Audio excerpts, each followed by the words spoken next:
प्रणाम भोजपुरिया समाज, आप सबके फिर से स्वागत बा एगो नया वीडियो में। हम महेश तिवारी। आज बात कर जाओ the real king of Bhojpuri power star Pawan Singh ji के बारे में।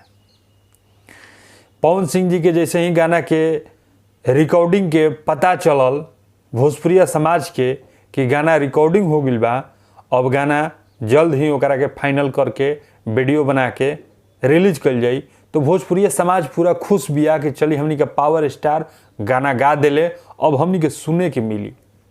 लेकिन ओहिजे कुछ चंडाल किस्म के ग्रुप एगो बड़ुए जौन की ई बात ओकनी के अच्छा लगते नहीं है। मने वो स्टार के ना जाने कितना गीत आ गईल, अभी ले वो गीत ना बाजल, मने भोजपुरिया समाज उनके के एक्सेप्ट ना कैलस। खैर वो तो मने भोजपुरिया समाज के अपन अपन चॉइस है, वो केकरा के सुनी वो भोजपुरिया समाज ही डिसाइड करी। लेकिन पूरा समाज के मांग रहल है कि पवन सिंह जी के गाना आवे के चाहिए तो आवे के चाहिए। पावर स्टार अपना भोजपुरिया समाज के बात ना उठावस। पवन सिंह जी के भले होली गीत मत आओ, लोकगीत मत आओ, लेकिन देवी गीत अबे करी, ई फाइनल बा।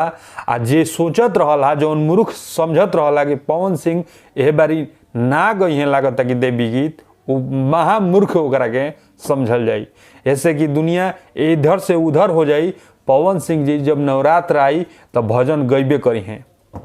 जहाँ एगो स्टार के ना जाने कितना सैकड़ों गाना आइल, ओइजा खाली पावर स्टार जी के खाली इतना बात पता चलल कि वो गाना गा दिले बड़े। अब एकनी के तिलमिली ले ले बा, एकनी के उखी बिखी जौन कहल जाला वो ले ले बा कि अरे पवन सिंह के गाना आ जाई, ना आवे के चाहिए। एकनी के सारा दिमाग ओइजे लगावेलन सो कि पवन सिंह के गाना ना आवे के चाहिए, हमनी की अकेले रही जा, अकेले गाई जा। अरे बोका, तोरा के अकेले तो पवन सिंह छोड़िए दिले बड़े।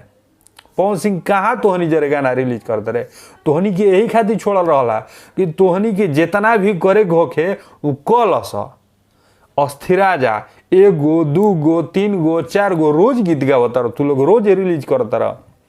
पवन सिंह के उससे कोई फर्क नहीं पड़े वाला।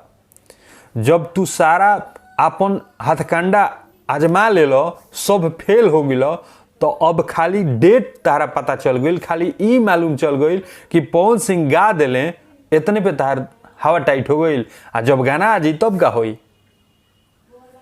अरे कुछ शर्म करो लोग, आ कुछ सीखे के मौका मिलता। ई तू लोग देखो ना, पवन सिंह जी अगर ना गायम नु तो तू लोग के जोन गयकिया बा वो और भस जाई। ई पवन सिंह के ही कृपा बढ़ुए, ई माई के ही कृपा बढ़ुए कि तारा लोग के कुछ गावे आवत रुए। पवन सिंह जी देवी गीत गायब तो तू लोग के बहुत ज़्यादा सीखे के मिलेला। तू लोग छोटा किस्म के आदमी हो, तू ट्यून चुरैब। पिछलका साल वाला गीत असो गा रहल बड़ा, लेकिन पवन सिंह जी कुछ नया करब अब की बारी नया।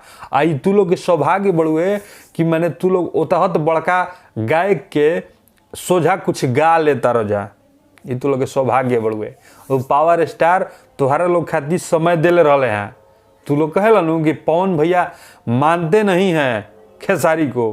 अरे बोका, देख पवन सिंह कितना मानता रे खेसारी लाल के। इतना दिन छोड़ दिले हैं कि जा गा लो, लेकिन पवन भैया देखले हैं, पवन सिंह देख लेले हैं कि इनका से कुछ होखे वाला नहीं है, हमारा आवही के पड़ी। उनकर आवल तो फाइनले रहे, आवही के रहे। ई भरम रहे वो स्टार के कि पवन सिंह एह बारी ना गई हैं देवी गीत। बच्चा वाला बाबू, अभी पवन सिंह ता उम्र जब तक ले माई बनौले रखस तब तक ले पवन सिंह जी गाना गई हैं, देवी गीत गई हैं, वो सारा गीत गई हैं जौन भोजपुरिया समाज मांगे ले।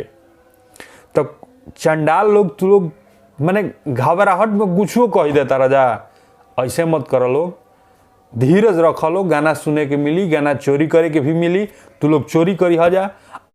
पवन सिंह के गाना के मजा लिह लोग और खूब झूमी लोग, तू लोग।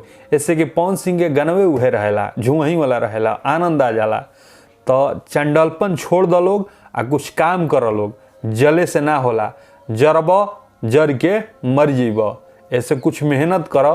पवन सिंह का भी गाना आइल नहीं किया, वहीं काहे जरत रह जा। आ जाए दो लोग गानवा एकदम बाजे लगी, जब ट्रेंडिंग में आवे लगी, जब हिट होखे लगी तो खूब जरी हो जा, जर के मर्जी हो जा। लेकिन अभी धीरज धरा जा, अभी तू लोग के देखे के बाद तू लोग के जिंदा रहल भी बहुत ज्यादा जरूरी बा। तू लोग ना रहब तो के देखी गाना बा, अच्छा लागता। तू लोग इतना माने तिलमिला गेल बड़न, उ देख के बड़ा आनंद आ रहल बा। तो आनंद द लोग तनी, आ जैसे ही गाना आ जाता पवन सिंह जी के तो सुन के तू लोग आनंद लिया। भोजपुरिया समाज अगर रउआ लोग के ये बात अच्छा लागल होखे तो प्लीज जे अभी तक ले चैनल के सब्सक्राइब नहीं कैले तो चैनल के सब्सक्राइब करी, ताकि ऐसने वीडियो रउआ सब के बीच में हम लेके आवत रही। मिलल जी अगला वीडियो में, तब तक खातिर जय माँ विंध्यवासिनी।